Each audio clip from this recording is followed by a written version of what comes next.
Good morning, Mocs, and welcome to the Weekly Report. I'm Emma Lauren Poole. And I'm Adria Schimmenti, and this is your Campus Weekly News Show. From celebrity deaths to the House of Representatives and returning to campus, we have a lot to discuss, so let's get into it. This is your Weekly Report. On January 15th, the first episode of a new series called The Last of Us was released on HBO Max.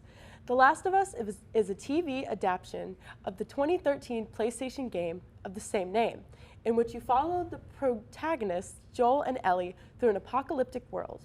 So far, the TV adaptation has received glowing reviews, especially for its ability to be watched by anyone, regardless of how well they know the story.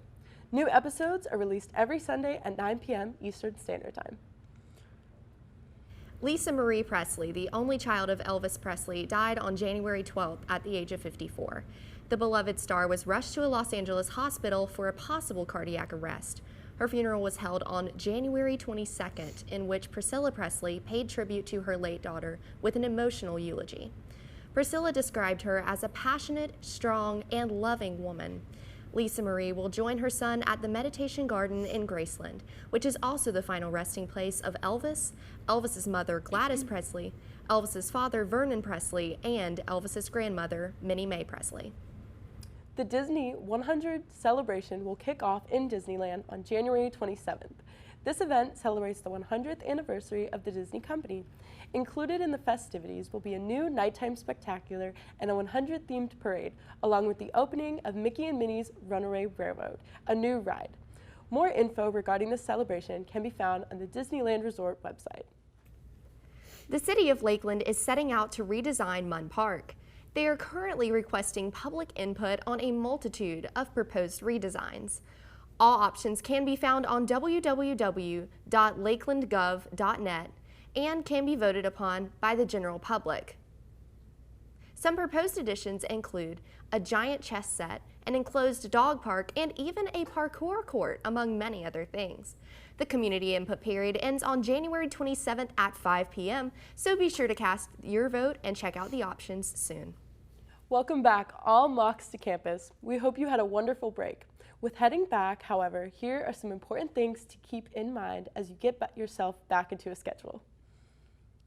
Be sure to download the Busware app, as it is the easiest way to track where not only the shuttles are, but also the Mock Mover. The Mock Mover is a cross-campus method of travel with stops including Branscombe, Rogers, Winnie's, Becker, and more to come. For those who are in Florida Southern Scholars Experience, consider checking out the brand new Scholars Lounge located in Rogers 234. This space is open Monday through Friday from 9 to 5. Here you can study, relax, or just hang out with your peers. If any students have an idea they want to share with a member of SGA, feel free to reach out to them during their office hours.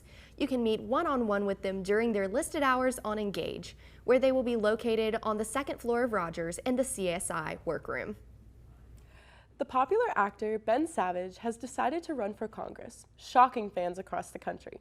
Most known for his role as Corey Matthews in the hit Disney show Boy Meets World, Savage recently filed paperwork with the Federal Election Commission to show his intent to run as a Democrat for California's 30th District in the House of Representatives in the 2024 election. This won't be Savage's first run for office, as he ran unsuccessfully for West Hollywood City Council just last year. On his campaign website, Savage listed his priorities as community safety, leadership, strengthening the local economy, and housing and homelessness.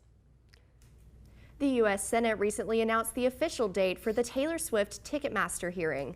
This hearing will discuss the issues within America's ticketing industry, which were prominently brought to light when Ticketmaster's website failed fans hoping to purchase tickets for Swift's new tour. The aim of this hearing is to benefit the American consumer and will examine how consolidation in the live entertainment and ticketing industries harms consumers and artists alike. More information is soon to come as fans await an answer.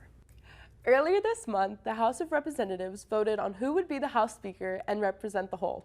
The Democrats of the House, in the minority, unanimously voted for Hakeem Jeffries. Meanwhile, the Republicans in the House, in majority, had in-party conflict as they struggled to reach the voting limit to make Kevin McCarthy House Speaker.